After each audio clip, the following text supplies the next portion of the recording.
Hi friends, welcome to movie updates and reviews. మీకోసం కూలీ movie review తీసుకొచ్చాను guys. మన హీరో రజనీకాంత్ గారు దీంట్లో నటించారు. నాగార్జున గారు నెగిటివ్ రోల్లో అయితే కనిపించారు ఈ మూవీలో. లోకేష్ కనకరాజ్ గారి డైరెక్షన్లో ఈ మూవీ థియేటర్లోకి వచ్చి యావరేజ్ అయితే అయింది గైస్.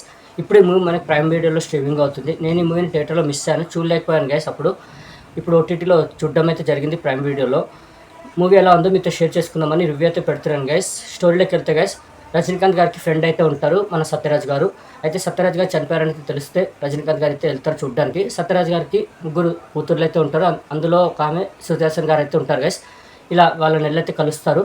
తర్వాత రజనీకాంత్ గారికి తెలుస్తుందంటే సత్యరాజ్ గారు ఏదో కనిపెట్టారు, ఏదో వస్తువు కనిపెట్టారు, దాని మీద రీసెర్చ్ చేశారు. ఆ వస్తువు అయితే దానివల్ల ఎవరో సత్యరాజ్ గారిని చంపేశారు. దాన్ని ప్రీప్లాన్గా అదే హార్ట్ అటాక్లా క్రియేట్ చేసి చంపేశారని అయితే తెలుస్తుంది గైస్.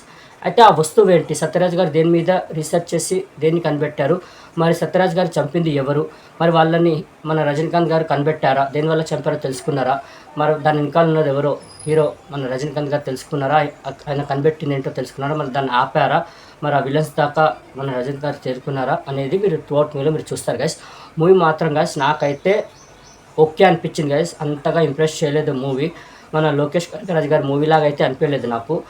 మూవీ మంచిగా స్టార్ట్ అవుతుంది. మన రజనీకాంత్ గారిది స్టార్టింగ్ అంటే మన టైటిల్ కార్డే రజనీకాంత్ గారిది సూపర్ ఉంటుంది. తర్వాత రజనీకాంత్ గారి ఎంట్రీ కానివ్వండి, తీసుకెళ్లే స్టోరీ విధానం చాలా బాగుంటుంది. ఎక్కడ బోరింగ్ లేకుండా వెళ్తూ ఉంటుంది. ఇంటర్వెల్ వరకు మాత్రం చాలా ఎంగేజింగ్గా వెళ్తుంది, థ్రిల్లింగ్గా అనిపిస్తుంది. ఏం జరుగుతుంది అన్నట్టు తీసుకెళ్తారు.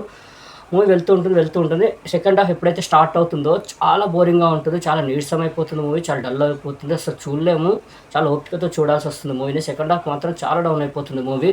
ఎక్కడ ఎంగేజ్ కానీ థ్రిల్ కానీ చేయదు. అంటే మనకి పేషెన్స్ని టెస్ట్ చేస్తుంది మూవీ, అంత బోరింగ్గా ఉంటుంది. ఇంకా థియేటర్లో ఎలా అనిపించిందో తెలియదు కానీ చాలా బోరింగ్గా అనిపిస్తుంది మూవీ. మన లోకేష్ కనకరాజ్ గారి డైరెక్షన్ అనిపించదు, ఆయన తీసారా అన్నట్టు అనిపిస్తుంది. సెకండ్ హాఫ్ మాత్రం అలాగే అనిపిస్తుంది. ఫస్ట్ హాఫ్ మాత్రం సూపర్గా ఉంటుంది, సెకండ్ హాఫ్ మాత్రం ఎక్కడ ఇంప్రెస్ అయితే చేయదు గైస్. ఇంకోటి మన రజనీకాంత్ గారి యాక్టింగ్ మాత్రం తెలిసిందే, సూపర్గా చేస్తారు. ఆ రోల్లో ఆ క్యారెక్టర్లో అయితే సూపర్గా అనిపించింది. కానీ మన రజనీకాంత్ గారిని అంతగా యూటిలైజ్ చేసుకోలేదని అయితే అనిపించింది గైస్. యాక్షన్ సీన్స్లో కానివ్వండి, ఎలివేషన్లో కానివ్వండి. అంటే మన జైలర్ తీసుకోండి మూవీని, దాంట్లో రజనీకాంత్ గారిది యాక్టింగ్ కానివ్వండి, మన ఆ ఎలివేషన్ కానివ్వండి, యూజ్ చేసుకునే విధానం, ఆ క్యారెక్టర్ కానీ ఎలా ఉంటుందో ఈ మూవీలో అంతగా అనిపించలేదు నాకు. ఈ కూలీ మూవీలో మన రజనీకాంత్ గారిని అంతగా చూపించలేదేమో అని అయితే నాకైతే అనిపించింది గైస్. కంపేర్ టు జైలర్ మూవీలో ఎలా ఉంటుందో ఈ మూవీలో అంతగా ఎక్స్పెక్ట్ చేయలేము. ఎందుకంటే లోకేష్ కనకరాజ్ గారి మూవీ అన్నప్పుడు మనం ఎక్స్పెక్ట్ చేస్తాం ఎలా చూపిస్తారు ఏంటనేది. ఇది అక్కడ వర్కౌట్ కాలేదు, అంతగా ఇంప్రెస్ చేయలేదు, అంతగా ఇంప్రెస్గా చూపించలేదు లోకేష్ కనకరాజ్ గారు మన రజనీకాంత్ గారిని. ఇంకా మిగతా ఆర్టిస్టుల పర్ఫార్మెన్స్లో నాగార్జున గారు అయితే సూపర్గా చేస్తారు ఆ రోల్లో. కానీ ఈ రోల్ ఎందుకు ఒప్పుకున్నారో నాకైతే అంతగా అనిపించలేదు. ఎందుకంటే అంత ఇంపార్టెంట్ రోల్ అయితే కాదు, అంత క్రూయల్ రోల్ కూడా కాదు గైస్.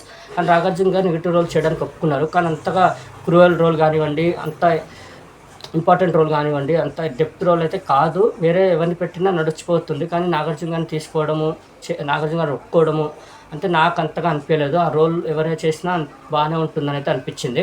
అంత ఇంపార్టెంట్ రోల్ కాదు. ఏం చూసి మరి నాగార్జున గారి క్యారెక్టర్ని ఒప్పుకున్నారు, మన రజనీకాంత్ గారిని చూసి మూవీని ఒప్పుకున్నట్టు అంటే నాకైతే అనిపించింది.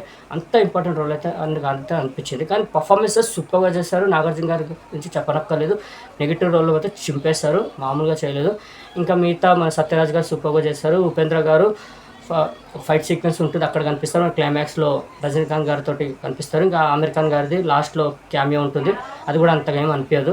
ఇంకా ఉపేంద్ర గారిది కూడా యాక్షన్ సీక్వెన్స్ అలానే ఉంటుంది, అంతగా ఏం అనిపించలేదు నాకు. ఎందుకంటే బీజిఎం కూడా నాకు అంతగా అనిపించలేదు. అనిరుద్ధ్ గారు బీజిఎం కూడా అంతగా ఇంపాక్ట్ చేయలేదు అని అయితే నాకు అనిపించింది. ఎందుకంటే కూలీ అని ఒక మాన్స్టర్ సాంగ్ తప్ప మిగతా బీజిఎం మొత్తం అంతేం ఇంప్రెస్ చేయలేదు మనకి. మౌనికా సాంగ్ బాగుంటుంది. ఇంకా మెయిన్లీ చెప్పాలంటే పేరు అంతగా తెలీదు, శోభన్ గారు అనుకుంటా. మన ఫస్ట్ నుంచి లాస్ట్ వరకు సూపర్గా ఉంటుంది. తన క్యారెక్టర్ మొత్తం ఇచ్చి పడేస్తారు, మామూలుగా ఉండదు. సూపర్గా ఉంటుంది అతని క్యారెక్టర్. పేరు అంతగా గుర్తురాళ్ళు, శోభన్ గారే అనుకుంటున్నాను నేను. అతని క్యారెక్టర్ మాత్రం సూపర్గా ఉంటుంది. ఇక్కడ అసలు తగ్గకుండా యాక్ట్ చేశారు, సూపర్గా ఉంటుంది. ఇంకొక లేడీ కూడా ఉంటారు, తను కూడా చాలా బాగా చేస్తారు. ఇద్దరు ఆర్టిస్టుల పర్ఫార్మెన్స్ కూడా చాలా బాగున్నాయి. మూవీ మాత్రం జస్ట్ ఓకేలా అనిపిస్తుంది, అంతగా ఇంప్రెస్ అయితే చేయదు. ఓటీటీ కాబట్టి ఒకసారి ట్రై చేయండి. రజనీకాంత్ గారి గురించి, మన నాగ్ సార్ గురించి, నాగార్జున గారి గురించి చూడండి మూవీని. చిన్న క్యామియోస్ ఉంటారు ఉపేంద్ర గారు, ఆమీర్ ఖాన్ గారి గురించి. అక్కడక్కడ బీజిఎం వర్కౌట్ అవుతుంది. టోటల్‌గా అయితే ఇంప్రెస్ చేయదు. డైరెక్షన్ కూడా అంతంత అనిపిస్తుంది. ఫస్ట్ హాఫ్ సూపర్‌గా ఉంటుంది. సెకండ్ హాఫ్ డల్ అయిపోతుంది గైస్. ఈ మూవీ నేచర్ రేటింగ్ అయితే 5కి 2.75 నాకైతే ఓకే అనిపించింది. జస్ట్ ఓకేలా అనిపించింది మూవీ అయితే. ప్రెజెంట్ ప్రైమ్ వీడియోలో స్ట్రీమింగ్ అవుతుంది. వాచ్ చేయండి. మీ ఫ్యామిలీ తోటి కూలీ మూవీ ఎవరైతే థియేటర్‌లో మిస్ అయ్యారో వాచ్ చేయండి. ఓకే. కూలీ మూవీ రివ్యూ మీకు నచ్చిందని అనుకుంటున్నాను. మరి మూవీ అప్డేట్స్ కోసం రివ్యూస్ కోసం please like, share, subscribe movie updates and reviews guys. Thank you.